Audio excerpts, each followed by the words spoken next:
¿Tú crees que cada vez los doctores están menos cualificados por culpa de ChatGPT? Hicimos la primera cirugía transcontinental. Yo estaba en Suzhou y operé a un paciente que estaba en Bucarest, en Rumanía. En algún país de estos que dices, esta persona no debería ser operada, por ejemplo, no sé, algún criminal. Operamos 150 al día. Cánceres de pulmón al día, que es lo que opera aquí en un hospital en un año. En el futuro no tan lejano, si tú tuvieses un problema en tus pulmones, ¿tú crees que tú te podrías autooperar? Yo a mí mismo no, creo.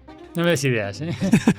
El ego va más allá de curar a las personas. Mucho más. El ego es muy malo, es terrible en la medicina. ¿Qué opinas de la medicina tradicional china? Los mejores cirujanos del mundo, yo siempre lo digo, están en China. A ver, yo creo que tiene que aprender más la sanidad española de China que la China de España. ¿A ti te pasó que cuando llegaste a China dijiste, ostras, son todos iguales? No. Aprendo más en los países más desfavorecidos que en los más tecnológicos. Muy buenas a todos, bienvenidos a un nuevo episodio de Un Chino y Medio. Hoy tenemos un invitado muy especial. Somos un chino y medio, pero hoy hacemos dos chinos. Es el cirujano torácico más reconocido del mundo, hace más de 1100 operaciones al año.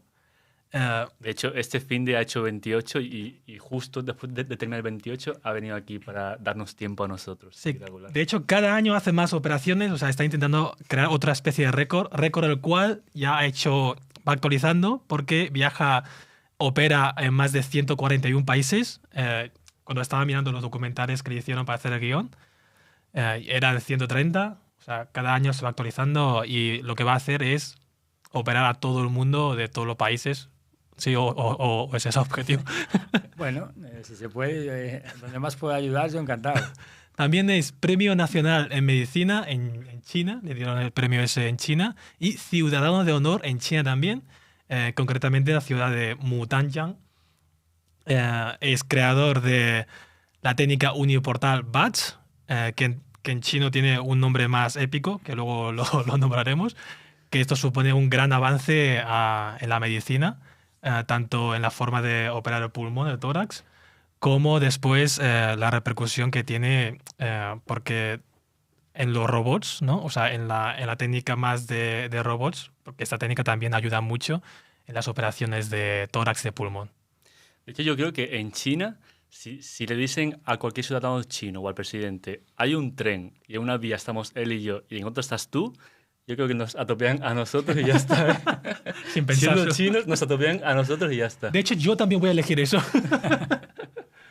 Y aparte, este podcast os va a aportar una nueva visión de ver la humanidad, os dará fe y esperanza de por primera vez ver a alguien con una vocación real, porque yo hasta ahora, en ese sentido, soy como muy no creyente de que en esta vida haya gente que hagan las cosas por vocación, pero de verdad.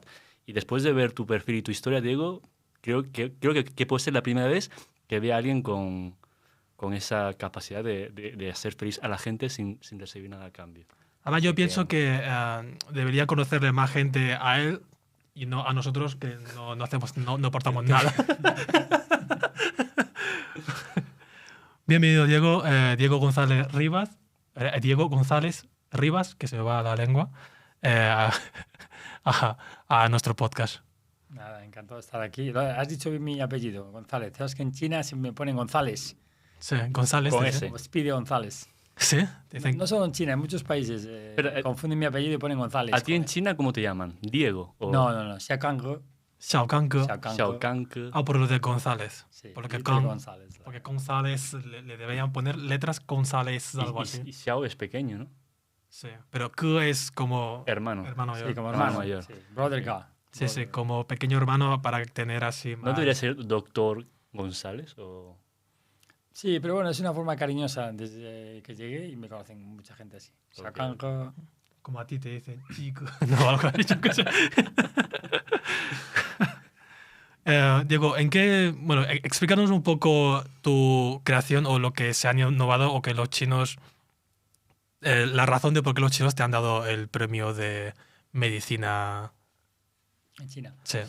A ver, porque en el 2010 desarrollamos una técnica en España que se llamaba el uniportal BATS. La técnica uniportal, que es operar el tórax con una sola incisión. Es la forma menos invasiva de operar.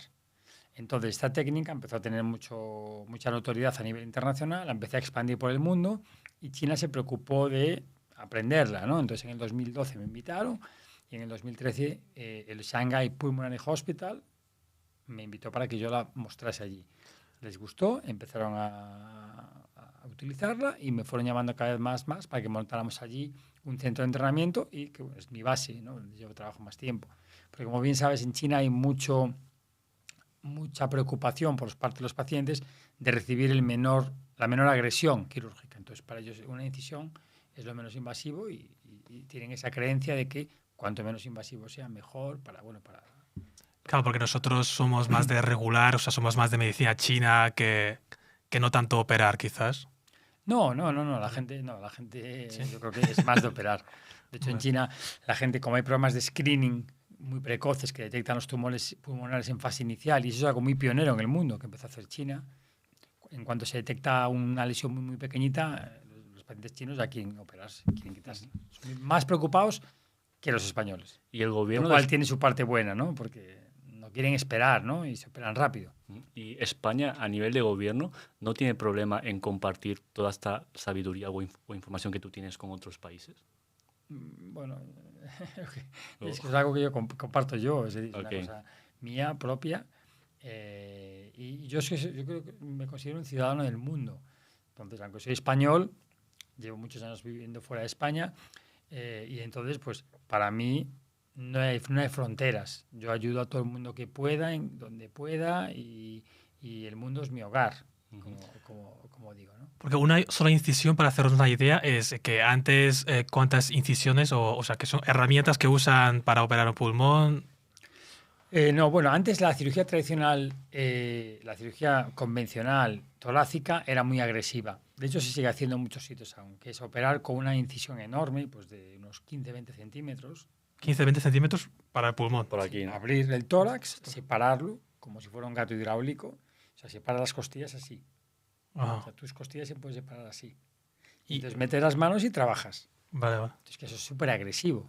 Imagínate, la recuperación de estos pacientes están ingresados 2 semanas, con dolor, con secuelas. Entonces, ¿por qué? Porque el tórax es lo que más duele. De todas las partes del cuerpo es lo que más duele cuando se opera. Porque tienes que separar los nervios intercostales y eso es muy doloroso. Entonces, claro, esos posoperatorios eran terribles y yo cuando era residente, cuando estaba en mi fase inicial como cirujano, veía que eso no era que había que mejorarlo. Entonces me fui a Estados Unidos, aprendí la videocirugía, que era operar de la misma manera pero con pequeñas incisiones, con 4. Y lo empecé a poner en práctica. Y luego fui mejorando, me volví a Estados Unidos, a Nueva York, aprendí con un cirujano allí, y luego me fui a Carolina del Norte, aprendí con uno que lo hacía por 2, y ahí es donde surgió la idea. En el 2010 dije, yo creo que se puede hacer todo por una. Era algo un poco loco, ¿no? Porque claro, mínimo eran 2 para triangular y eso.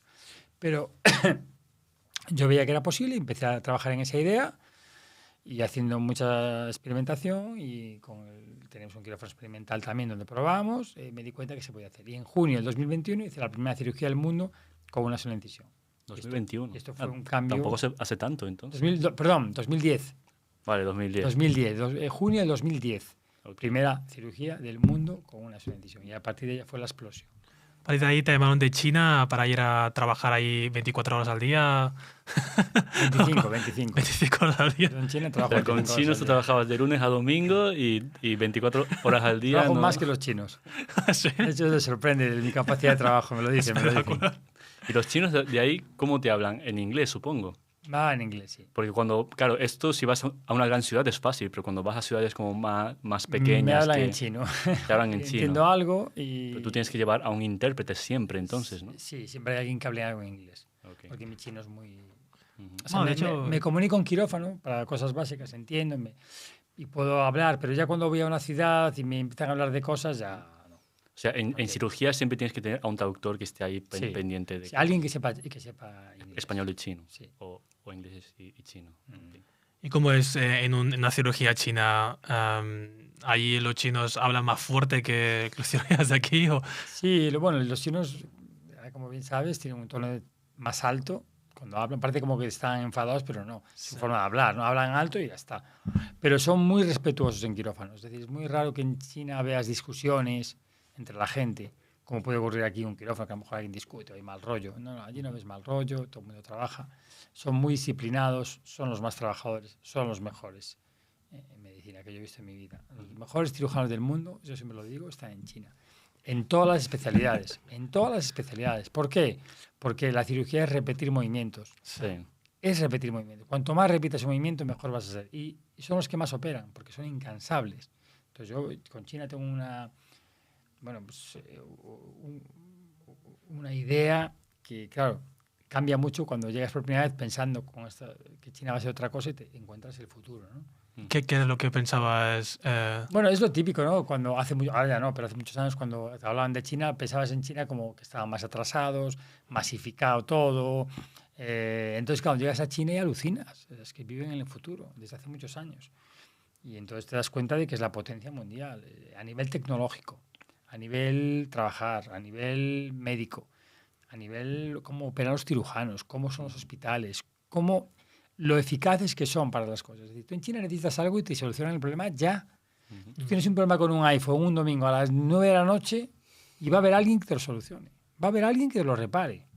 A nivel de condiciones de los hospitales, a nivel infraestructura, yo que soy de Fujian, Fuzhou, las pocas veces que he ido y he acompañado a algún familiar a los hospitales, me doy cuenta que a lo mejor a nivel de higiene no se ve como tan limpio, o ha sido mi impresión. No, bueno, depende de dónde vayas, ¿eh? Depende de dónde vayas. No. Hoy en día, si vas a cualquier hospital de cualquier gran ciudad, tiene una higiene bestial. Okay. ¿Tienes alguna palabra que uses mucho en la cirugía en chino? ¿Qué dices? Sí, que Newbie. ¿En serio? Newbie es la palabra que más les usas. hace mucha gracia. ¿Cuál es la traducción literal Y les- de Newbie? Y les hace muchas gracias, ¿no? Es así como cojonudo, ¿no? Fucking good. Newbie, la dirección literal es la parte femenina del toro o de la vaca. Sí. La parte femenina de New es vaca. Sí. Y O pi, toro. ¿Y pi qué es? Pi es la parte femenina. Femenina. Sí. Pero ellos me dicen que es como decir... Muy bien. Sí, No, sí, no, sí. Fucking Que es muy bien, o good, sea, o- Sí. que no tiene nada que ver con ni mujeres ni nada. Eso es espectacular, ¿sabes? Ya está. Es Es una palabra que les hace mucha gracia. Sí, sí, un poco la forma vulgar. Entonces será que si te dicen mucho eso es que has No. operado súper bien y has dicho Claro, porque Newbie, yo ¿sabes? lo hago para romper el hielo y muchas veces para sacar una sonrisa, ¿no? Les hace gracia. ¿Qué crees que tendrían que aprender la sanidad china de España y qué tendría que aprender la sanidad española de China, por ejemplo? A ver, yo creo que tiene que aprender más la sanidad española de China que la China de España. ¿En qué aspectos, por A ejemplo? ver, es que es espectacular cómo funciona, porque los pacientes, por ejemplo, hay una especie de copago, ¿no? Allí. Sí. Pero, por ejemplo, en cada provincia, claro, los pacientes tienen un seguro. Están cubiertos y cuanto más mayor es el paciente, menos paga. Pero cuando tiene que pagar algo es poco y lo bueno es que hay inmediatez y rapidez. Por ejemplo, los pacientes con cáncer de pulmón, que operamos en Shanghai Pulmonary Hospital, que es el hospital más grande del mundo, operamos 150 al día, a veces 160, 170. Cánceres de pulmón al día, que es como operar lo que opera aquí en un hospital en un año. Nosotros lo hacemos en un día allí. Esos pacientes que operamos, por ejemplo, el martes, han venido a la consulta el lunes. Han llegado de diferentes puntos de China y el mismo día se les hace PET, TAC, EBUS, broncoscopia, todo y se operan al día siguiente. Es que un paciente chino con un cáncer de pulmón nunca espera. Eso es lo que tendría que esperar aprender la sanidad española, ¿no? La sanidad española está muy bien porque es universal y es un concepto ideal, para mí el mejor del mundo, pero tendría que tener una mejor organización para que no hubiera listas de espera, que la gente estuviera más motivada, que la gente trabajase mejor, que incentivar a la gente y pagarles más, ¿no? Entonces en China, por ejemplo, tiene cosas buenas y cosas malas, ¿no? Pero más bueno que malo. ¿En China los médicos están bien pagados, mejor que en Están España? ¿Tú mucho crees? mejor que antes, sí. Okay. Y aparte tienen incentivos, van a operar a otras ciudades, los fines de semana les pagan extra. Es decir, allí si quieres trabajar, ganas más. Okay. Eso es lo que tendría que pasar en España. Uh-huh. ¿Por qué? Porque en España no tiene sentido que haya quirófanos parados todas las tardes. Y los fines de semana que los quirófanos estén parados. Cuando luego hay listas de espera. Pues preocúpate de organizar. Oye, ¿quién quiere operar el fin de semana? Se le paga tanto. En vez de destinar el dinero a tanto político, tanto asesor político y tanto dinero que a lo mejor no es necesario gastarlo en eso, inviértelo en salud. Y organiza quirófanos los fines de semana para que los pacientes se operen y se quite la lista de espera. Es que es muy fácil. ¿Por qué crees que hay listas de esperas de tantos meses? Yo, a nivel particular, casi siempre que voy al hospital está como medio vacío siempre. Pues porque los profesionales sanitarios no están muy bien remunerados como deberían y la gente no está tan motivada. Entonces, aparte, hay mucho volumen y, bueno, pues el sistema es lo que es. Hay mucha gente ahí que tiene su horario y cuando sales de ese horario la gente ya no quiere trabajar más porque le van a pagar igual. Entonces, si nosotros organizamos eso de otra manera, incentivamos más a la gente trabajaría más y se quitarían listas de espera.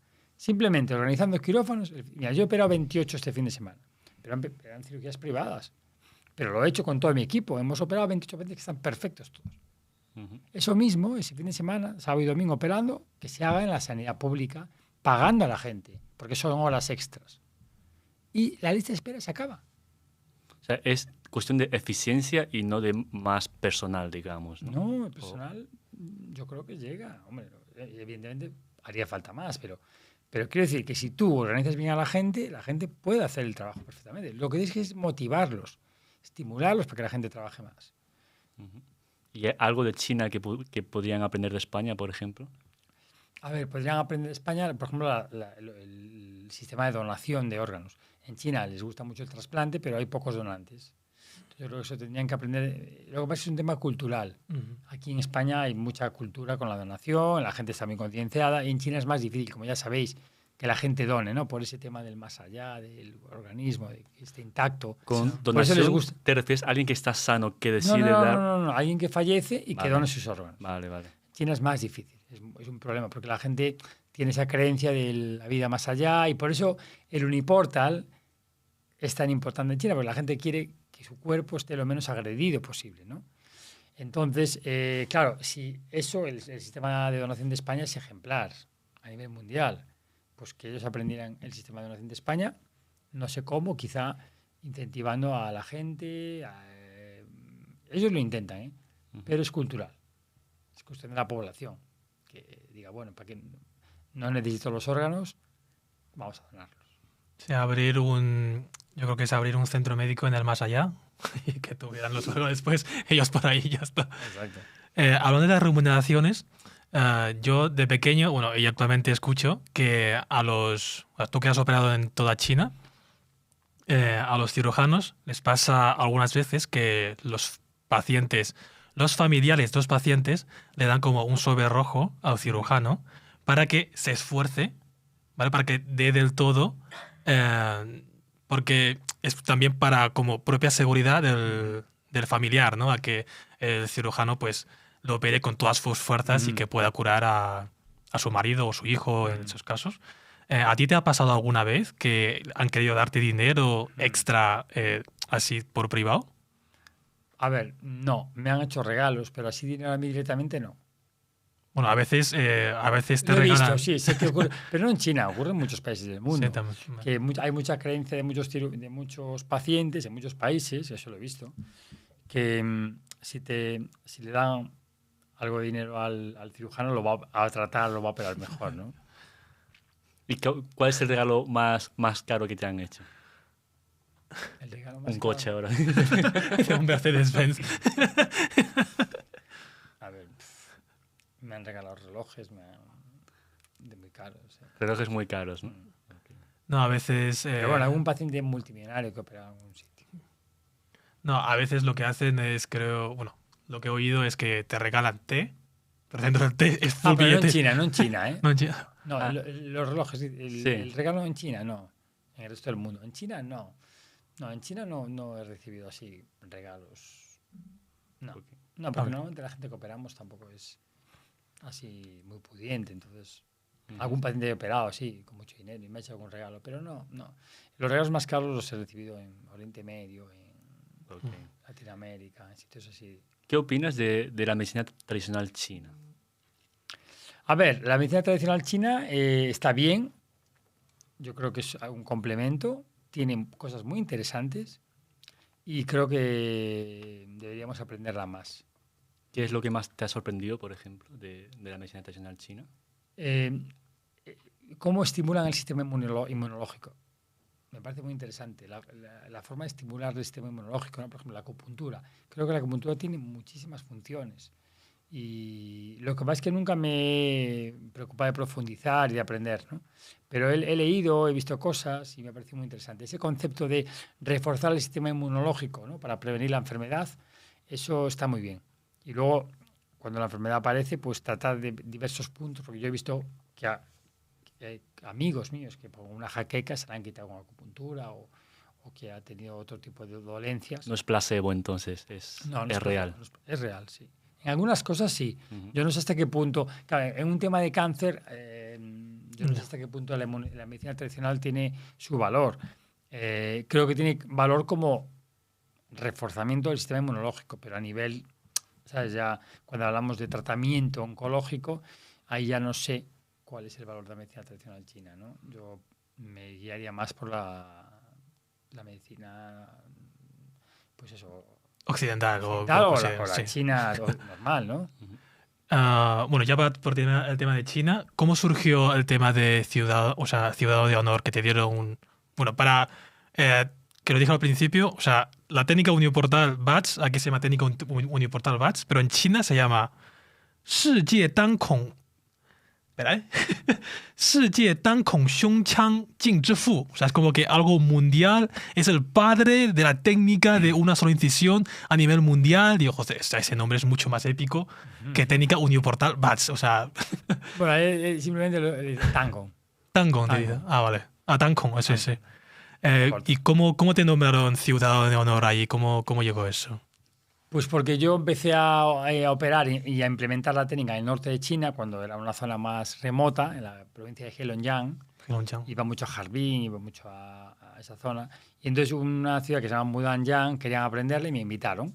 Y empecé a ir allí y empecé a implementar la técnica allí en Mudanjiang. Entonces ellos se mostraron súper agradecidos conmigo. ¿Pero tienes algún tipo de privilegio o algo en China? Bueno, hombre, ahora creo que sí, después de tantos años. Creo que ahora, sin visa, por lo menos. Bueno, ahora ya la visa no hace falta. Pues tengo una visa cada 2 años que la voy renovando, ¿no? Pero, por ejemplo, implementé la técnica allí, les gustó, me empezaron a invitar a ir cada vez más y voy cada 2 meses y opero allí un fin de semana. A veces cuando voy opero a lo mejor 25 pacientes con cáncer de pulmón el fin de semana. Y cuando vas, que te reciben con pancartas ya, sí. Te dan una cosa así rojo aquí. No, me reciben con pancartas en el aeropuerto. Sí. Tengo muchos vídeos, os puedo pasar alguno. Muy graciosos. Pantallas de neón. Pantallas de neón, de verdad. Sí, ¿verdad? Con un corazón así o algo. Sí. Os lo voy a enseñar luego. Os va a hacer mucha gracia. Es un idol en China. Tío. Os va a hacer mucha gracia. Así deberían recibir en España también, yo creo. Vale, pues vamos a pasar un poco anécdotas así de operaciones. No sé si tú tenías algo más. Sí, bueno, yo tengo la curiosidad de que buscando información sobre ti, con todo lo que viajas y todo lo que operas, a nivel personal no tienes, digamos, familia, no tienes hijos, ni pareja, ni nada. ¿Eso es decisión propia o es consecuencia de tu trabajo, digamos? Ambas, sí. A ver, a mí me hubiera gustado tener una familia, pero claro, no es posible porque no sería justo, ¿no? No podría dedicarle tiempo a mi familia y estar viajando. Eso sería ser un mal padre y un mal marido, o sea, no tendría sentido. Bueno, aparte porque no creo en el matrimonio, entre otras cosas, pero una pareja y un hijo, sí, me gustaría tenerlo. Entonces, bueno, llegará, espero que algún día pues baje el ritmo y a lo mejor pueda asentarme y tener una familia, pues quién sabe. Pero es un poco ambas cosas, ¿no? Decisión propia, por supuesto, porque nadie me obliga a hacer lo que hago. Podría estar en mi casa tranquilo, con una vida mucho más tranquila y, vamos, y operando, ganando más dinero probablemente. Pues, operando desde casa, por ejemplo, con el robot, aquí, ya está. Sí, no. Si me quedas aquí, podría ganar más dinero a lo mejor. Claro, realmente tú te podrías construir tu mansión aquí en España tranquilamente y que todas las operaciones sean vía online, con máquinas o... Hice la primera del mundo hace poco, desde China. Hicimos la primera cirugía transcontinental en abril de este año. Yo estaba en Suzhou, y que es un hospital con el que trabajo también, colaboro mucho, y operé a un paciente que estaba en Bucarest, en Rumanía. Creo que salió por las noticias eso. Sí, salió. Y estaba a 8.000 kilómetros y le quité un tumor de pulmón con el robot Surrui a 8.000 kilómetros. Fue la primera del mundo torácica y la primera single port del mundo. ¿No era más fácil coger un jet privado de China a Bucarest y operarlo en persona? Exacto, esa es la la cuestión, ¿no? Pero de lo que se trata es de modernizar la cirugía y la telecirugía, es decir, la forma de operar a nivel transcontinental, tiene muchas ventajas. Sobre todo para enseñar a otros cirujanos a operar, para guiar, para operar a un paciente que, por ejemplo, no puede desplazarse o tú no puedes desplazarte. Pues ya te conectas, tienes una consola aquí. Es que tú para conectarte con telecirugía de forma remota no necesitas tener un hospital. Yo puedo tener una consola aquí. Aquí. Me siento, me conecto con el hospital y el robot está allí. Tú lo que haces es mover los brazos. Entonces, que es muy cómodo. ¿Te imaginas un día en su casa, bueno, en un futuro en su casa, y dice, bueno, voy a bajar a operar. A operar a 3 o 4. Claro, yo podría estar operando aquí ahora a un tío que está a 10.000 kilómetros. Y no hay problemas como lag o que se buguee la máquina. O que... No, porque, por ejemplo, para hacer eso tuvimos un sistema de conexión especial satélite, pero brutal. Que no puede fallar eso. No, estuvieron un mes para ese sistema, para establecerlo solo para esa conexión. No vale con un wifi o un 5G. No, por ejemplo, si algo sale mal, dices, tengo lag y ya está. ¿No? Claro. ¿Cuánto se supone que es un error y dices, no, fue lag. Fue lag. ¿Cuánto puede ser el coste aproximado de esa cirugía que hiciste? No sé. Pero muchísimo, ¿no? Hombre, no fue barata. Y supongo que era privado o público. No, era público. Era público. Sí, lo que pasa es que, bueno, estaban envueltas varias compañías para hacerlo posible, claro. Por las que asumieron los gastos, ¿no? Uh-huh. ¿En cuánto tiempo crees que eso se podría implementar de manera, digamos, más frecuente, más normal? A ver, no lo sé. Bueno, aún queda, por mejorar cosas y todo. Yo creo que a lo mejor en 10 años, 15 años ya se está haciendo de forma 15 muy rutinaria, sí. Okay. Vale, bueno, pasamos a las anécdotas de operaciones, que lo de robots lo dejo al final, pero bueno, no pasa nada. ¿Has operado ya en más de 141 países? No, 140. 140 países. Esta tarde vuelo a Somalia, que va a ser el número 141. O sea, pero Somalia es heavy. Es heavy. Vale. Heavy. Entonces, hecho, el Ministerio de Sanidad recomienda no ir. O sea, el Ministerio de Asuntos Exteriores. ¿Y qué te ha motivado a ti? Bueno, pero a mí me gusta la marcha. Me gusta la fiesta. Entonces, de todos esos países, bueno, China es el mejor país para operar. ¿Cuál es el peor, por ejemplo? ¿O cuál es el mejor y cuál es el peor? El number one. Eso el number one. Nice. ¿Y cuál es el peor, digamos, que dijiste, ostras, aquí, uff? Bueno, más que peor, es peor experiencia. ¿no? Peor experiencia. Como tal, ¿no? Países muy pobres, ¿no? Sierra Leona, Liberia, Burkina Faso, Mali. Toda la zona del Sahel es muy pobre y es muy peligrosa, además. Muy peligrosa en el sentido de que tenían poco material para hacerlo. No. De la gente. Peligrosa de que está Boko Haram, el terrorismo ahí. Vale, ok. Fácil que te secuestre. Somalia, donde voy ahora, es muy peligroso. ¿Y tú vas con guardaespaldas o vas por tu cuenta? En algunos sitios sí, en otros no. En Pakistán, cuando fui a Pakistán, fui a una ciudad que se llama Peshawar a operar, que es la más peligrosa de toda esa zona. Y entonces tenía un militar conmigo 24 horas. Dormía en la puerta de mi habitación. Pero ¿no es demasiado riesgo estos viajes? ¿No es mejor preservar tu salud para poder salvar otra gente en vez de arriesgarte a ir a estos sitios que bueno, al final, quieras o no... La vida sin riesgo no es vida. A mí me gusta sentir que estoy vivo y tener esa adrenalina. Por eso soy cirujano. Cada operación que hago es adrenalina pura. ¿Ha habido alguna operación que en algún país de estos que dices, ostras, esta persona no debería ser operada, por ejemplo, no sé, algún criminal o algo así, que dices, ostras, tengo que hacerlo, pero no me gustaría hacerlo, la ética y moral? Varios. ¿Sí? Un narco, me ha pasado uno en China, que había salido en la revuelta, lo habíamos contado ese caso, que estaba yo en el norte de China, precisamente en Mudangyang, Vale. y llegó un preso que había sido, tenía cadena perpetua y no quería seguir viviendo, y entonces se clavó un cuchillo en el pecho. Vale. Se intentó suicidar, un punzón así. Sí. Y tuvo la suerte que le entró en la aorta, no en el corazón, pero le entró en la aorta y quedó contenido. Lo más lógico es que se hubiera muerto ya. A ver, suerte o mala suerte, porque claro, era su... Él quería morirse, entonces bueno. Entonces nada, yo estaba en Mudangyang operando un fin de semana, me llaman, rápido, tal. Entonces yo voy al quirófano, llega allí, ya lo abrimos. Aparte venía con los policías, venía esposado él.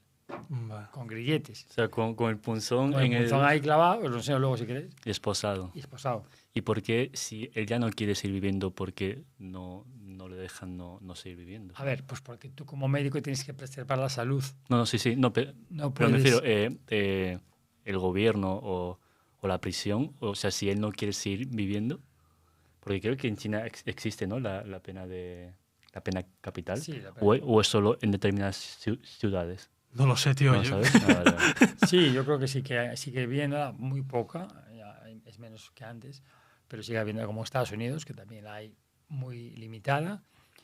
Pero claro, es que es una decisión. Un paciente que no quiere seguir viviendo, tú no lo puedes matar. Ah, pues venga, te ayudo. No, me refiero, es una cosa Sí. que, bueno, no te puedes meter ahí. Cuando se... Está claro que ese paciente entras en un dilema, ¿no? Ya. A nivel profesional y a nivel personal. Es decir, ¿qué hago? ¿Le salvo la vida? Como médico tienes que hacer eso.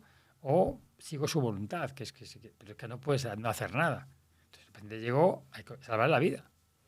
Como Ostras, pues, médico. hablando de dilemas, Espera, tengo una broma. Cuando se despertó dijo, Ñeubi.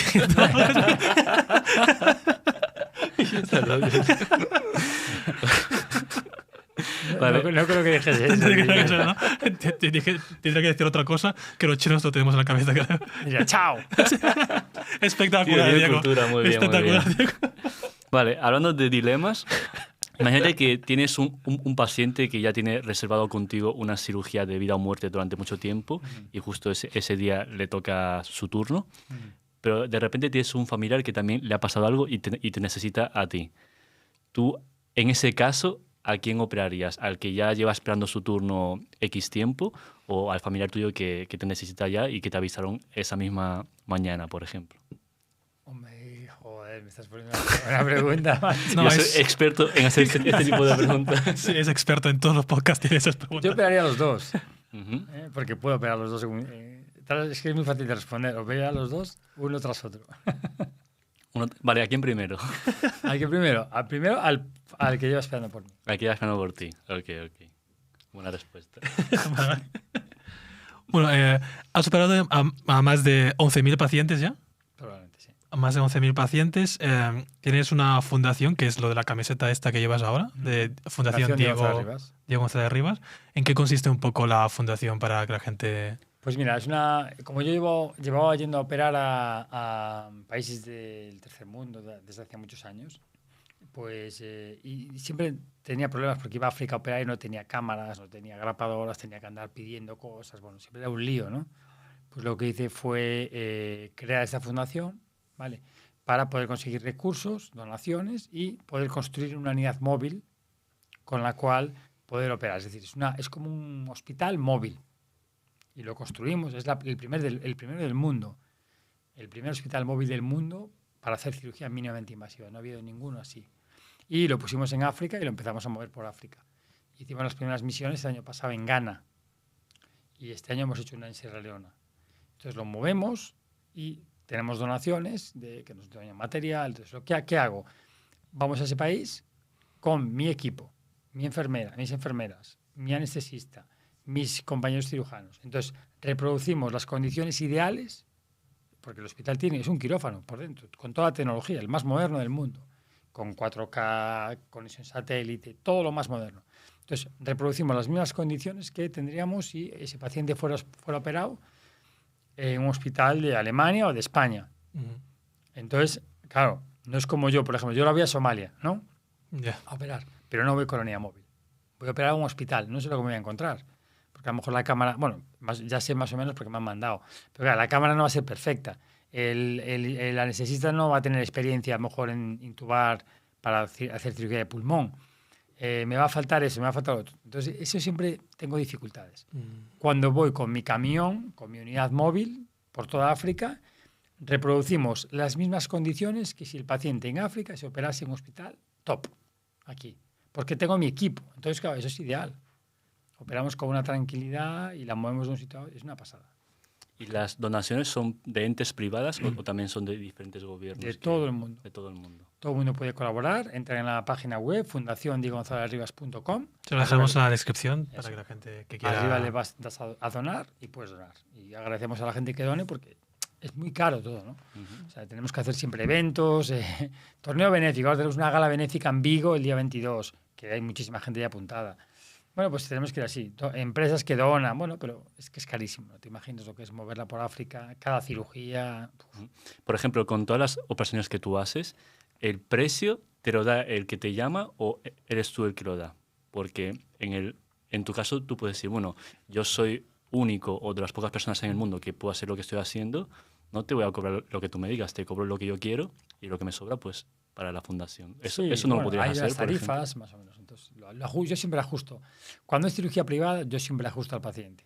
Ok.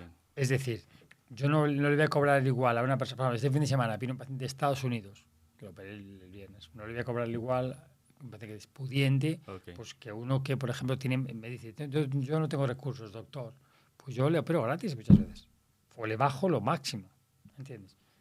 Para mí el dinero no me mueve, es lo bueno.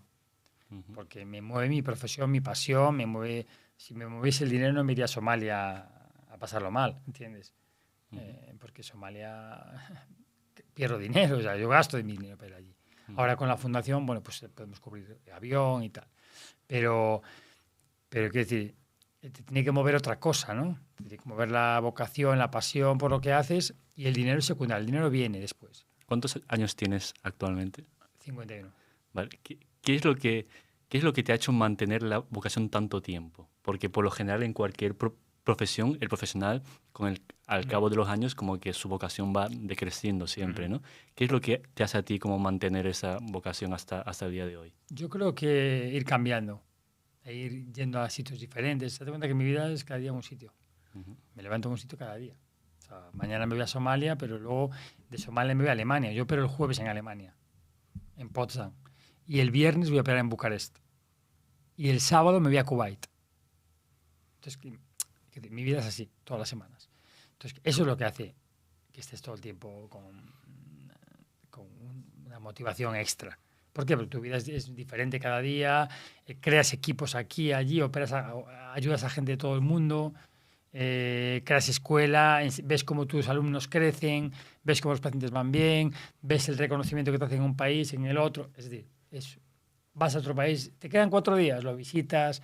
Es decir, son muchos estímulos, ¿no? Ahora voy a hacer documentales para plataformas. Es decir, todo esto te motiva, ¿no? Porque es todo diferente, es nuevo, creas. Ahora la fundación es un estímulo nuevo, vemos cómo crece. Es siempre mantenerse activo. Ahora el robot, ahora tal. Evidentemente, entiendo lo que tú dices porque le pasa a mucha gente, ¿no? El síndrome del burnout, ese que están quemados en su profesión. Porque hay gente que a veces es la monotonía lo que te quema. Igual que en una relación de pareja. Si tú no la alimentas y no la cuidas, se muere. Entonces, esto le pasa a mucha gente porque su día a día es monótono y no se preocupan de cambiarlo. Claro, vas a trabajar, te levantas, desayunas para el trabajo. Horario de oficina, horario de cirujano, operas para casa. Al día siguiente, lo mismo. Todos los días es lo mismo. Entonces, eso sí que puede hacer que pierdas pasión y que llegue un momento que estés como desmotivado, ¿no? Pero en mi caso es imposible que me desmotive, ¿no? Antes hemos hablado de, un poco del dinero y que aquí los cirujanos pues cobran menos que los de China o X. ¿Qué opinas de que, hubo un tiempo de que se hablaba de que los influencers pues cobramos, no es nuestro caso, pero hay influencers que cobran mucho dinero por bailar o por hacer X cosa y decían que pues eso lo debería cobrar un médico, por ejemplo, que está salvando vidas. ¿Qué opinas de que, por ejemplo, que esté así desequilibrado el tema del cobro? A ver, es que estamos valorando cosas diferentes, ¿no? Si se le da mucho valor al entretenimiento y la gente consume eso, pues esa gente va a recibir más beneficio económico. Igual que en el fútbol. Si la gente consume fútbol, pues hay que pagar el fútbol. Entonces, esto todo depende de la demanda que haya, ¿no? Ahora tenemos una figura nueva que es la del influencer, la del youtuber, la del instagramer, pero ganan dinero porque la gente lo demanda y lo consume. Entonces, todo tiene que ir acorde a eso. Igual que antes, pues un cantante o un presentador que tiene su programa, pues va a tener más remuneración económica. Evidentemente, no quiere decir, no es algo nuevo, solo que ahora hay la figura nueva del influencer, pero esto ha ido ocurriendo toda la vida. ¿Por qué gana más un jugador de fútbol que un médico? ¿No? Siempre el médico es mucho más importante, ¿no? Porque un médico salva vidas y un jugador de fútbol le da patadas a un balón. Pero el jugador de fútbol pues genera más riqueza, pues porque genera más dinero, entonces al final le pagan más. Yo creo, no creo que tenga que ser así como tú dices, de que un médico tenga que ganar más que un actor, que un futbolista o que un influencer. No, simplemente que se debe de pagar más al médico y remunerarlo más, mucho más de lo que está. Por ejemplo, en la Comunidad Europea, nuestro sueldo es mucho más bajo que el que tiene un médico en Reino Unido o en Alemania o en Suiza. Pues que sea por lo menos de ese nivel, ¿no? ¿De cuánto estamos hablando? ¿Cuánto cobran en Suiza o en Alemania un médico? O en Bélgica, por lo pues, general. a lo mejor puede cobrar, no sé, 20.000 o 30.000 euros al mes. ¿Y en España? ¿A Y en cuánto España está puede más o tomar menos? 4.000, 5.000 4.000, 5.000. Okay. o 3.000. O sea, hay médicos, depende de si hacen más guardias o más cirugías. O sea, es que es muy desproporcionado, ¿entiendes? Como Estados Unidos, que puede cobrar 20.000, 30.000 euros perfectamente un médico. Antes dijiste que nunca rechazas casos, por muy complejos que sean, o sea, siempre y cuando fueran operables. Entonces, ¿por qué hay médicos que dicen, ostras, ese caso es muy complicado, mejor lo rechazo si tiene que adquirir experiencia en ese sentido? A ver, nunca no es la palabra adecuada. Yo a veces puedo rechazar algún caso que es demasiado complejo porque bueno, el riesgo del paciente vital es demasiado alto y considero que no es bueno operarlo, ¿no? Pero lo que hago es, claro, con mi experiencia, tengo mucha experiencia de operar casos complicados por todo el mundo. Entonces, date cuenta que yo a los países a los que suelo viajar suelen ser casos más complejos, que ellos no se atreven y me los dan a mí. Entonces, tengo más experiencia. Por tanto, puedo asumir casos más complejos a nivel técnico, en el cual yo puedo hacer cirugías de tumores que están en localizaciones muy difíciles y que otros médicos a lo mejor pues, no tienen la experiencia para operar esos casos de forma mínimamente invasiva, por ejemplo, y yo sí que los asumo. Lo que no puedo hacer es operar todos los casos que han rechazado otros cirujanos cuando no tiene indicación oncológica. Por ejemplo, un tumor que está muy avanzado, que tiene metástasis, que no tiene ninguna indicación de cirugía, que es tratamiento oncológico y médico puro. Yo no puedo decir, bueno, yo lo opero y le puedo quitar el tumor, sí, pero luego a lo mejor tiene extensión en otros sitios, no tiene sentido, ¿entiendes? Eso es lo que yo también rechazo, ¿no? Es decir, esos casos los rechazo.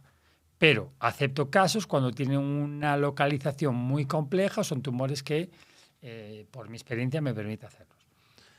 Hablando de casos complicados, bueno, yo me enteré aquí que has operado a un guardia civil en un caso que está en una entrevista que te hicieron. Guardia civil que mucha gente decían que era inoperable, pero tú fuiste y lo conseguiste operar y ahora está trabajando todo bien. Hace ya 10 años. ¿Hace 10 años ya eso? 9 años, sí, sí. Bueno, yo vi tu entrevista y sacaron ese tema y dije, oh, es un tema interesante.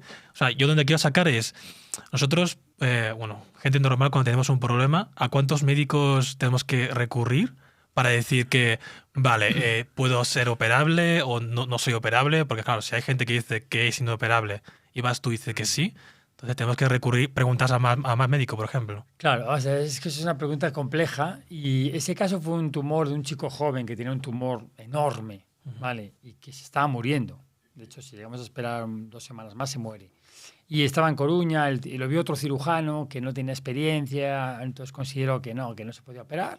Y en vez de consultar con gente con más experiencia, dijo no, se estaba muriendo. El chico consiguió contactar conmigo, yo vi el caso, vi que era un caso tremendamente complejo, que tenía riesgo, pero dije, hay que ir a por todas. Y lo operamos.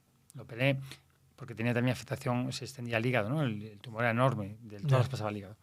Y lo operé como cirujano general, hicimos una cirugía súper radical y el paciente a día de hoy está curado. Bueno, curado, está vivo. El curado es difícil decirlo hasta que no pasen 10 años por lo menos. Y esta vez la vida está viviendo una vida normal. Entonces, esos casos sí que se pueden, ¿no? Recuperar en determinadas circunstancias. Claro, la pregunta que tú me haces de ¿a cuántos médicos tienes que consultar? Eso es muy difícil, ¿no? Yo, evidentemente, cuando a una persona le da un diagnóstico, yo siempre buscaría una segunda opinión, por saber, ¿no?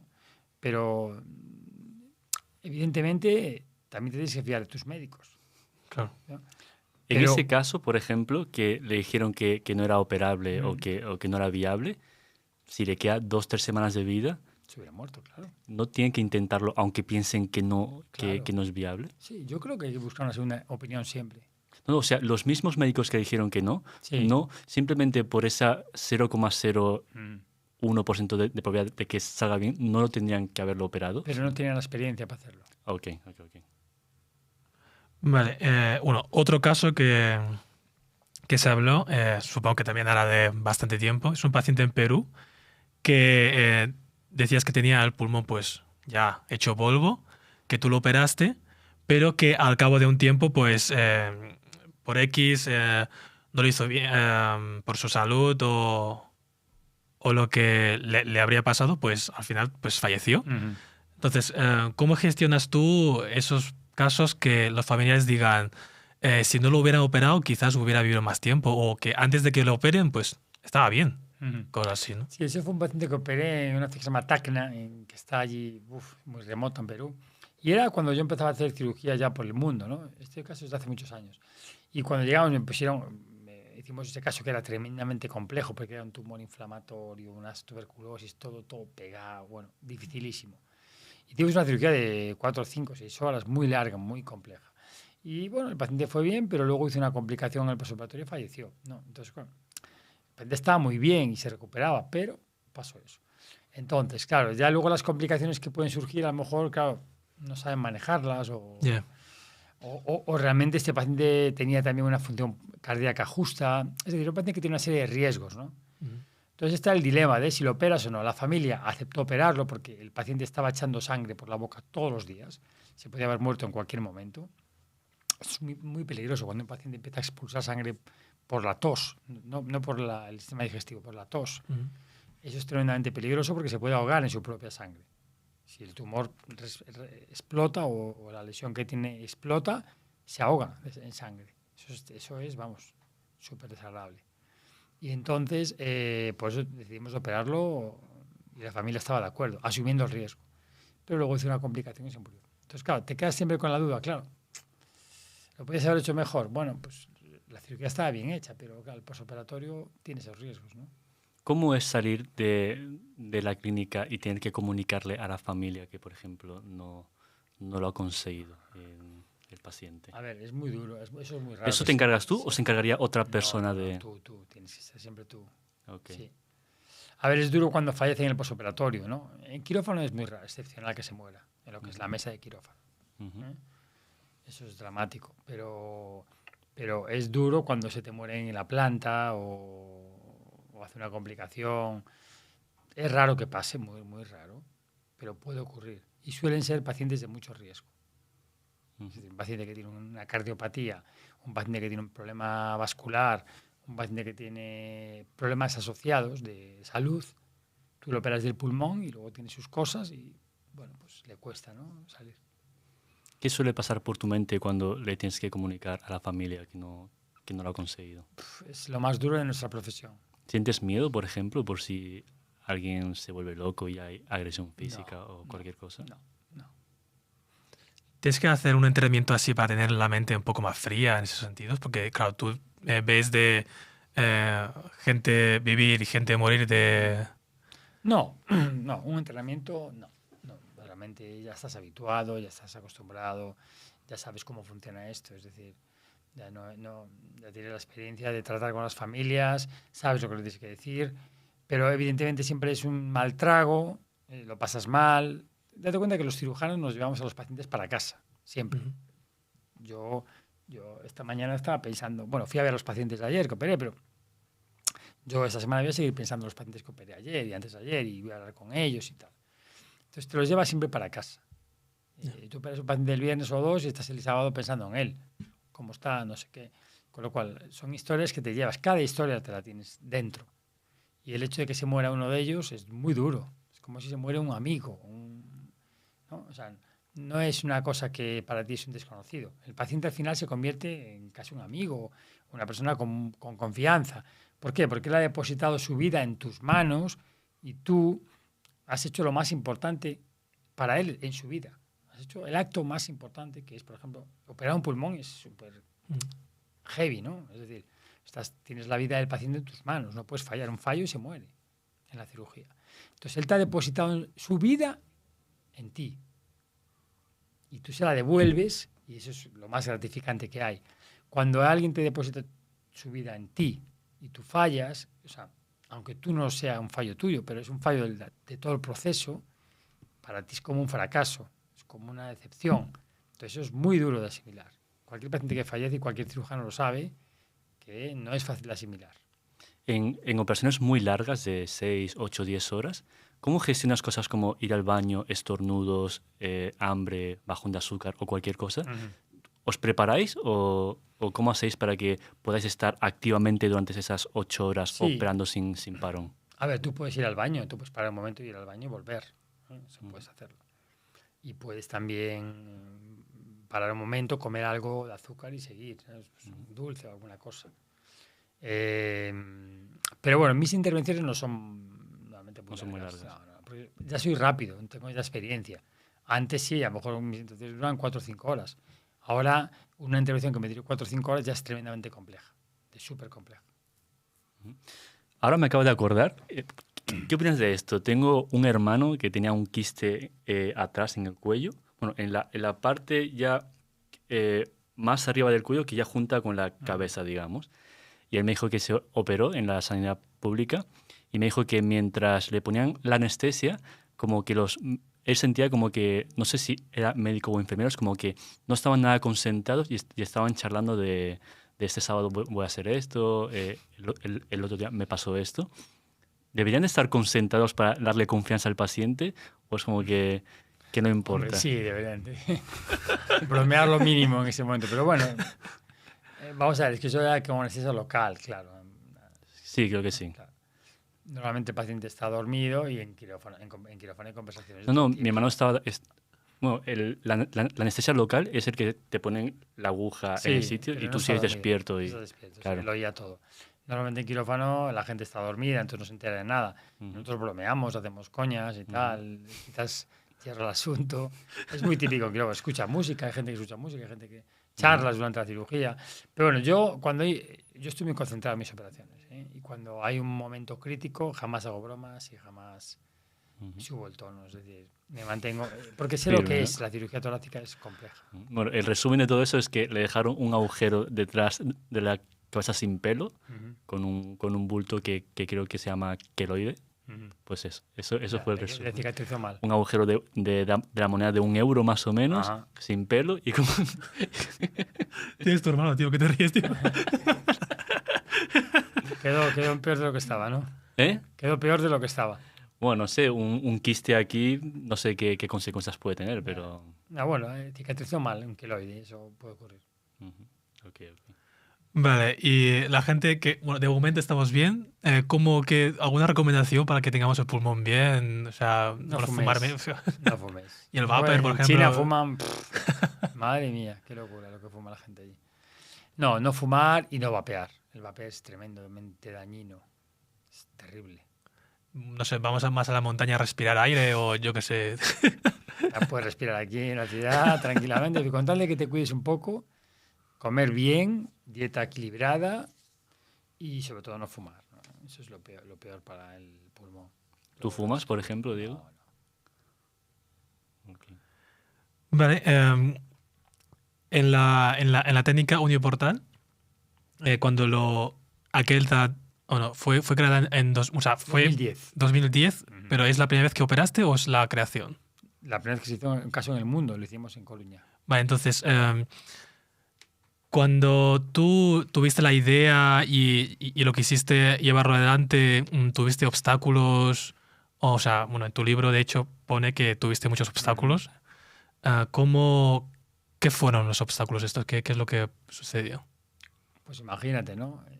Yo era un chaval, desarrollé una técnica nueva. ¿Cuántos años tenías en aquel entonces? Pues a ver, tenía 30 y pocos. Ya no es un chaval, ¿no? O sí. Un chaval. ¿Sí? En cirugía es un chaval. Yo soy un chaval, entonces.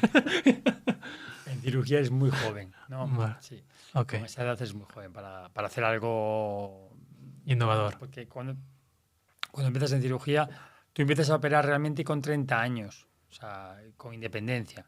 O sea, eres muy, muy joven, ¿no? Entonces, cada uno tiene la experiencia esa de...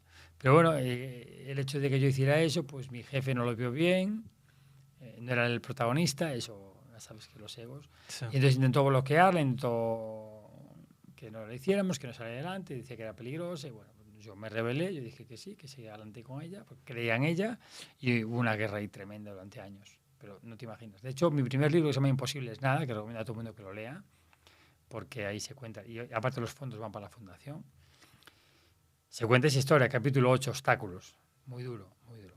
¿Cómo Años te puede muy bloquear, por duros. ejemplo, tu jefe, tu antiguo Imagínate, jefe? pues te ponen las peores cirugías, se queja de cada cosa que haces, te denuncian los periódicos de que haces algo ilegal, una técnica no reconocida, bueno, de todo.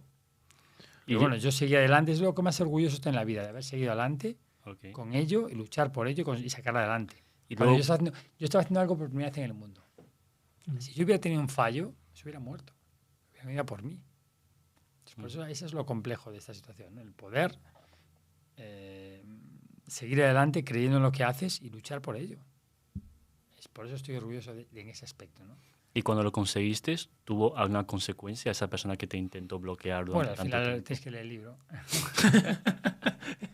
Ok, El libro. ok. Al final, bueno, pues hubo juicios, hubo de todo. Al final lo acabaron echando, expulsando. Es una persona que era todopoderosa, imagínate, en España como jefe y tal, que había montado el programa de trasplante en La Coruña, al final lo acabaron expulsando. A un funcionario. O sea, es posible echar a un funcionario. Sí.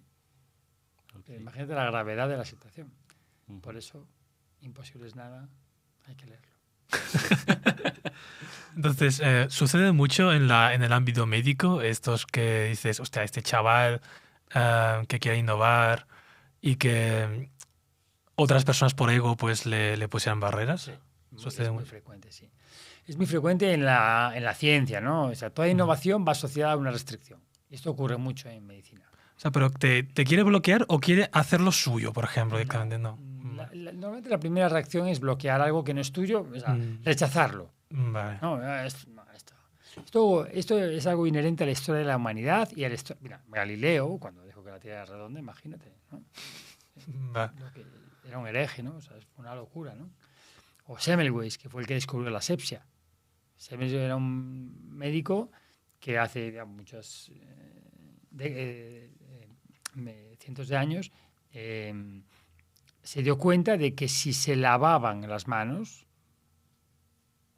durante una autopsia, pero durante un procedimiento ginecológico, había menos índice de infecciones y la gente moría menos. Solamente eso. Y descubrió que había gérmenes en el organismo. Fue el que descubrió la asepsia, fue el que descubrió los microorganismos en la cirugía. Y entonces cuando dijo eso, lo tacharon como un loco, lo expulsaron de la medicina. Decían que era una locura eso, que cómo podía decir eso. Entonces, O sea, el ego va más allá de curar a las personas. Mucho más. El ego es muy malo, es terrible en la medicina. ¿Tú consideras que tú tienes un ego alto, por No. ejemplo? Cero. No. Yo me gusta ser humilde y sé que es fundamental. Porque mañana estás aquí y pasado estás aquí. Y yo sé lo que es eso. Es decir, la vida te pone en tu sitio. Y hoy estás feliz y mañana te despiertas con la enfermedad terminal. Y eso sucede. Por lo tanto, hay que levantarse cada día de ser feliz, o sea, disfrutar, no discutir, no perder el tiempo con chorradas, porque la vida es muy corta. Y yo es que veo la muerte de cerca todos los días. Pero ayer tuve en mis manos una paciente que casi se nos muere, o sea, en la cirugía. Uy, se nos podía haber muerto en la cirugía. Salió muy bien, pero de tanto riesgo. Entonces, al final, tú cuando ves la vida y todas estas cosas que me han pasado con miles de anécdotas por todo el mundo, te das cuenta que la vida son 2 días. Es que pasa rapidísimo. ¿eso sale en el libro ese? Sí, sale. Me lo voy a Y comprar. en el segundo, Curando el Mundo, ahí lo tienes que ver, ahí sale mucho de eso. Me lo voy a comprar. Con lo cual, no tiene sentido estar discutiendo, hay que ser feliz. Tener ego es que es absurdo, lo que te hace es tener problemas.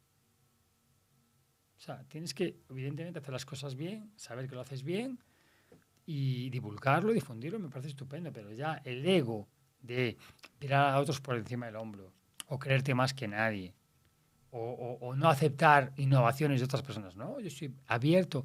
Yo en China he aprendido muchísimo. Yo les he enseñado mucho y me han enseñado muchísimo a mí. Yo aprendo en cada país a que voy. Mañana voy a estar en Somalia operando y voy a aprender algo. Aprendo más en los países más desfavorecidos que en los más tecnológicos. Cuando Actualmente, voy a África aprendo más. Porque aprendo cómo la gente sin recursos es capaz de sacar el ingenio y desarrollar cosas que tú ni te imaginas. Y yo me empapo de cada cosa. ¿Cómo qué cosa, por ejemplo? Pues cómo operar con mínimos recursos. Cómo hacer un sistema de drenaje con una botella y con un tubo. O sea, que hay cosas muy rudimentarias que funcionan. O sea, sin tener toda la tecnología del mundo. Yo justamente no sé por qué me acordé de una escena. Tú no habrás visto la serie esa. Eso es lo que solamente vi a uno capítulo. La serie esa del doctor ese que tiene autismo. ¿Cuál? Bueno, The Good Doctor. The Good Doctor ese, ¿no? No sé. O sea, Ah, sí, no la sí, vi, sí. no la vi. No viste, pues da igual. No, en su capítulo 1, justamente salió como que un chico, creo que le clavaron alguna cosa en el pulmón y él hizo como con una botella de alcohol, Sí, eso. le metió un tubo allí y Ah, como eso. que creó un mecanismo. Sí, de valvular para sacar el aire. Sí, sí. Y ostras. Ujú. En el futuro, bueno, en el futuro no tan lejano, si tú tuvieses un problema en tus pulmones, ¿tú crees que tú te podrías autooperar? No. No es posible. O sea, Yo no. que te pongan anestesia, pero tú estás consciente y, No, y puedes contar Yo a mí mismo, una máquina yo a mí que... mismo no. Ujú. Pero en otras partes sí. De hecho, hay un cirujano, hay una anécdota. Yo estuve en la Antártida hace muchos años, en una expedición, y fuimos a una base militar. Y había allí un museo de un cirujano ruso que se operó a sí mismo de apendicitis. Que estaba en la Antártida, le dio una apendicitis, se moría. Y él mismo se operó a sí mismo de la apendicitis. Ahí está documentado, hay fotos, lo podéis ver en internet. ¿Cómo se llamaba? No me acuerdo. Bueno, está en internet esa historia. Ujú. Claro, Pero tú imagínate. con un robot no podrías autooperarte, por No. ejemplo. No. Yo creo que iría a China a En operarse. pulmón no. De pulmón no. Ok. Creo. De momento. Lo iré a probar algún día. No me des ideas, ¿eh? También saliste tú, o sea, últimamente vas a La Revuelta, al Hormiguero, o sea, también saliste en lo de Casa de Papel también. Ujú. O sea, ¿cómo gestionas tú ahora la fama? O sea, ¿te reconoces por la calle o...? Sí, la verdad Sí. es que me reconocen bastante, me sorprende, ¿no? Ayer fui a ver al Madrid cuando acabé las cirugías y bueno, me paró un montón de gente por la calle y me sorprendió. ¿Te piden el WhatsApp por si acaso, si algún día les pasa? No, pero en mis redes sociales, si entras en mi Instagram, Eguinidoc, ahí es fácil. Porque ahí tienes mi información de mi página web y mi página web está mi teléfono, ya, por ejemplo. ¿Sabes? Pero te mandan mensajes por privado en plan, ostras, me pasa eso, ¿sabes? Sí. Muchos pacientes me contratan por Instagram, muchos, por mensaje privado, sí. Y yo hablo con ellos y yo he operado pacientes que me han contactado por Instagram, por LinkedIn, por Facebook, sí. Pues yo voy a guardar tu WhatsApp por si acaso, ¿vale? Que espero no usarlo nunca, pero yo qué sé, por si acaso. No fumo, pero no, yo qué sé. Nunca se sabe, nunca se Sí, sabe. la gripe esa, no sé si... Vale. Y el robot ese de China, el Surui, Sorry. ¿cómo surgió el tema del robot? Pues mira, fue una idea que ya esta empresa llevaba tiempo desarrollando ese robot y me pidieron asesoría para desarrollarlo para cirugía torácica. Hicimos los primeros casos del mundo hace 2 años, creo, en Guangzhou y luego en Suzhou. Y es un robot, el más tecnológico del mundo, que lo que hace es usar mi técnica, ¿no? A través de una sola incisión. Es un único brazo que despliega dentro, como si fuera una araña, 3 brazos. Operas y se repliegan y sale. Una pasada. Es una tecnología única en el mundo que no tiene ningún robot, ni el Da Vinci, ninguno, que es con nitinol. El nitinol es un metal maleable, entonces se pueden coger más ángulos que ningún otro robot. O sea, esos metales, o sea, yo lo vi en el vídeo de Hormiguero, o sea, que parece de película de estos, ¿sabes? Sí, Como un tentáculos que se mueven de una forma un poco terrorífico en mi caso, porque es como que lo ves en películas de miedo, ¿no? Como se mueven las de esto. Y en el programa de Hormiguero ese, pelaste una uva, Sí. o sea, Dentro de una botella. dentro de una botella. Esto, pelar la uva, ¿es más difícil pelar la uva o sacar un tumor, por ejemplo? Pelar la uva.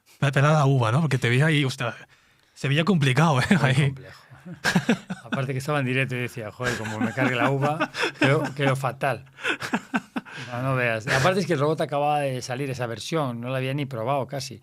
Entonces tuve que practicar un poquito, pero yo estaba diciendo, uff, que me va a ver toda España. Con la versión anterior, ¿cuántas uvas pelaste, por Bueno, ejemplo, pelé para el practicar? día anterior, pero unas cuantas, para practicar. Y salieron todas bien las uvas. No, el día anterior no. El día del programa salió perfecto. Sí.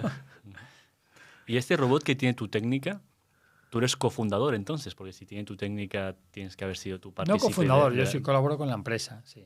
Colaboro con el desarrollo y todo. Porque ese robot necesitaría de tu técnica, porque si no, no se podría crear este robot, digamos. Es que ese robot entra a través de una sola incisión, que es la técnica que yo desarrollé. Es una sola incisión, pero Tiene que... el mismo concepto que mi técnica, digamos, single port, Ok. incisión única.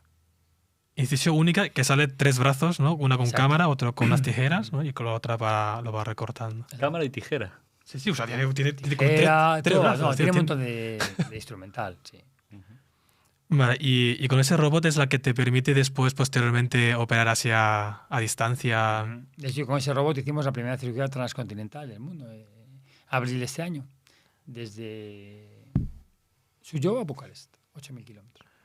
Y esa empresa de Pekín es la que se dedica solamente a eso. O Solamente eso.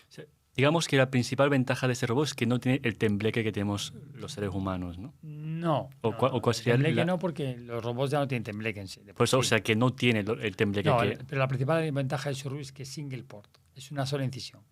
Normalmente los robots, por ejemplo el Da Vinci, son 4 brazos, 4. Y los 4 entran por 4 incisiones. Ok. Pero esto, ¿hasta qué grado supone una innovación médica? O sea, si antes estamos aquí, ahora con un robot estamos Bueno, pues aquí. O te sea, permite más precisión en algunas cirugías y es menos invasivo. O sea, es un avance importante. ok. ¿Tú crees que habrán robots autónomos en el futuro que nos operen? Sí. Sí, sí. O sea, que tú le pones la enfermedad que tiene Sí. y él con la cámara y la inteligencia artificial, él detecta lo que tienes y Y te te va opera. él solo... Sí. Dale tiempo. La IA es bestial lo que está consiguiendo.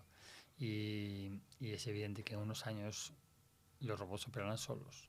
Porque tendrán mucha información, mucha más que la que tenemos ahora. Ahora un robot es capaz de hacer cirugías básicas. Yo lo he visto en China. Es capaz de unir 2 tubos perfectos. Hace una sutura mejor que yo. Ujú. ¿Por qué? Porque el robot calibra cada centímetro y la hace perfecta. ¿Qué ocurre? Que el robot ahora no es capaz de entrar en un organismo, ir operando e ir detectando imprevistos. Sangra algo, ¿qué hace? Oh, no tiene esa información.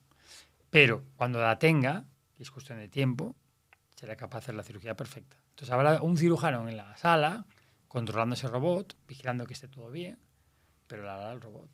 Estoy seguro. Vamos. Y ya no habrán listas de esperas de 6, 12, 18 meses. O sí, yo qué sé. ¿eh? No sé. No, sí, porque siempre va a hacer falta un anestesista, una enfermera. Es decir, que el robot opere solo no quiere decir que no hace falta personal. Yo solo sé que los chinos, cuando siempre decimos, o sea, mis padres siempre decían, si nosotros siempre prefieren ir a China, al médico de China, que el de aquí, primero por la comunicación y después ya por la eficiencia, porque entienden más de aquí, no, porque entienden más los chinos a las enfermedades chinas. Sí.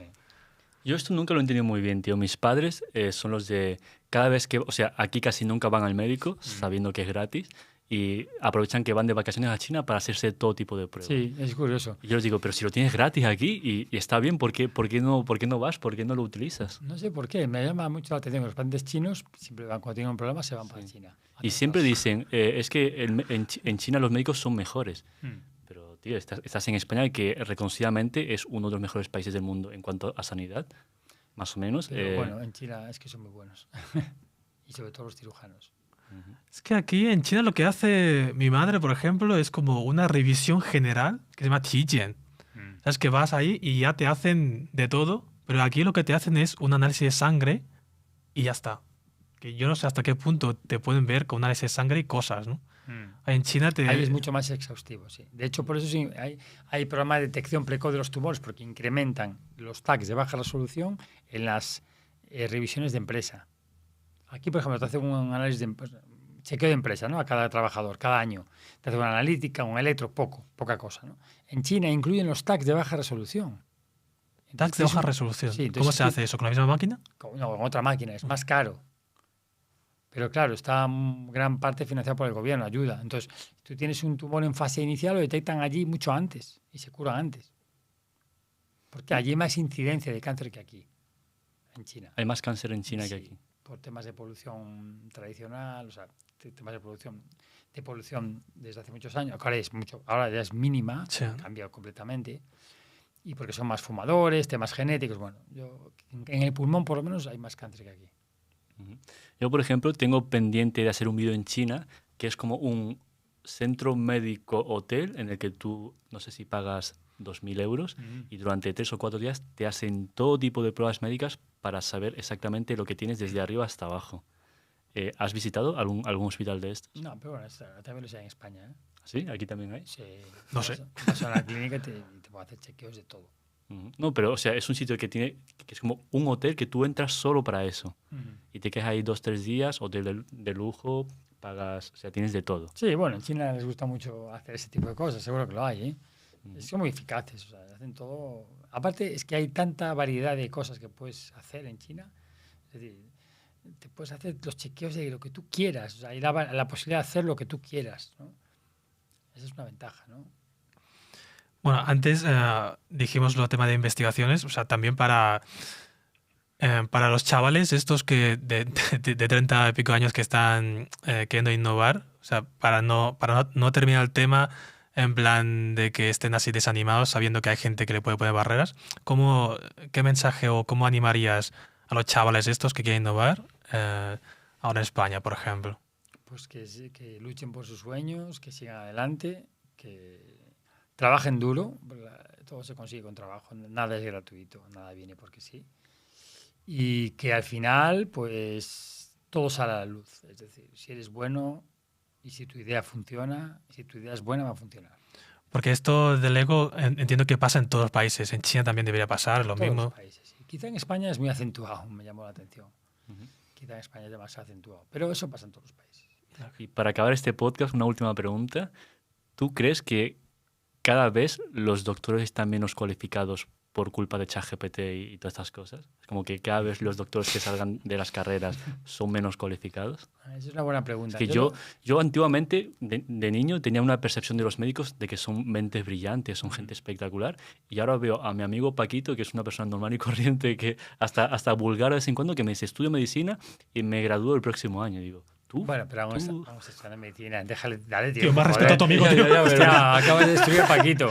No me jodas, pobre Paquito. No, ha sido no existe ese. Es un, Tío, Paquito, mucho ánimo. es un ejemplo, pero... Paquito, no te preocupes, estamos contigo. Pero sí, A ¿no? ver. Estos dos exámenes que con ChatGPT lo medio hacen. Y, No, es que sacan ahora un- es todo mucho más fácil, ese es el problema, ¿no? Yo creo que estamos más idiotizados, la humanidad, que antes. Vale. Estamos más O sea, idiotizados. mejores preparados, pero más idiotizados. Más tontos somos. Sí, porque ahora es todo tan fácil. Antes tú tenías que memorizar los teléfonos, leer, estudiar. Hoy en día hay cosas que no tienes ni que estudiarlas. O sea, tú no te sabes el teléfono de tus padres, seguramente. No. Claro, antes tenías que saberlos. Tú ahora necesitas saber algo y vas a Google directamente.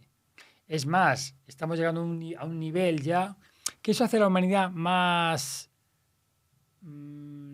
cómoda para todos. La vida es más cómoda, pero yo creo que nos hace un poquito más. En el momento que perdamos la necesidad de tener que pensar más, nos volvemos más tontos. ¿No? Porque al final tú no tienes que pensar para esto. Ya vas a Google, vas a ChatGPT y lo tienes todo. Por ejemplo, voy a hacer un trabajo de eso.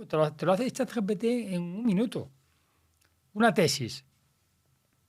Un recurso, me decía una amiga mía que era abogado, no, es que era un recurso que me llevaba a mí 8 horas escribirlo, ChatGPT me lo da en 30 segundos. La hostia. ¿Tú lo usas mucho, el ChatGPT, para aprender cosas? No, poco. Muy poco. Pero quiero decir que nos hace más tontos al ser humano, pero nos hace una vida más cómoda.